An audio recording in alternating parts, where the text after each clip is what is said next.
Main ஃபால்ஸில் நல்லா குளித்து முடிச்சுட்டு நான் ரிட்டன் வேறு ரூட்டால் ரூமுக்கு போனேன். நான் தங்கியிருந்த ரூமும் அந்த மெயின் ஃபால்ஸும் ரொம்ப பக்கத்தில், ஸோ வாக்கிங் டிஸ்டன்ஸ் தான். இந்த பார்க்கிங் ரூட் வழியாக நான் ரூமுக்கு ரிட்டர்ன் போனேன். இப்போ கொஞ்சமாக தண்ணி வர ஆரம்பித்தது நியூஸ் கேள்விப்பட்டு கொஞ்சம் கொஞ்சமாக கடை திறக்க ஆரம்பிச்சிட்டாங்க, கூட்டமாக வர ஆரம்பிச்சிது. நான் நல்லா குளிச்சிட்டேன். ஸோ நான் ரூமுக்கு போயிட்டு நல்லா ரெஸ்ட் எடுக்க போகிறேன்.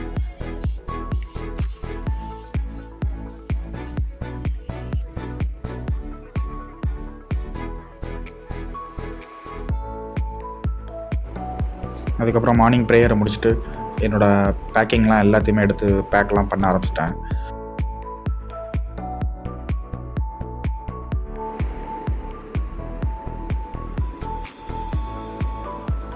இந்த பேக்கை பேக் பண்ணுறதோட என்னோடய ஒர்க் முடியாது. இதை எடுத்து பைக்கில் கரெக்டாக அரேஞ்ச் பண்ணி டைஅப் பண்ணேன். அது எங்கேயுமே லூஸும் ஆகக்கூடாது, கீழே ஃபாலோ ஆகக்கூடாது. ஸோ அந்தளவுக்கு அதை ஃபிக்ஸ் பண்ணேன். நான் என்னோடய பைக்கில் இந்த மாதிரி டைஅப் ஒர்க் நிறையா பண்ணதால் எனக்கு இந்த ஒர்க் ஈஸியாக தான் இருந்தது. நான் டக்குன்னு முடிச்சிட்டேன்.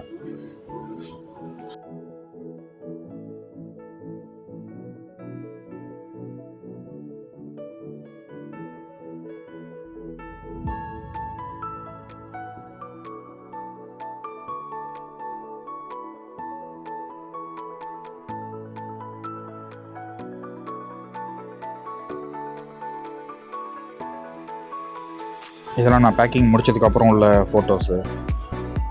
அதுக்கப்புறம் ரூமை செக் அவுட் பண்ணிவிட்டு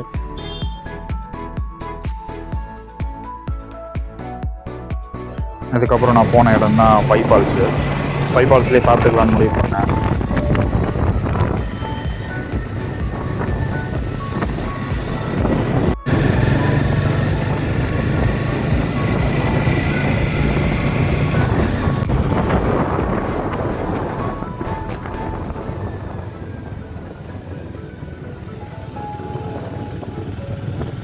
இந்த இடத்துல உள்ள லேக்கில் வந்து போட்டிங்கும் ரெடி பண்ணி வச்சுருக்காங்க. ஸோ சில்ட்ரன்ஸ் ஃபேமிலி வந்தால் இங்கே போட்டிங்கும் போகலாம்.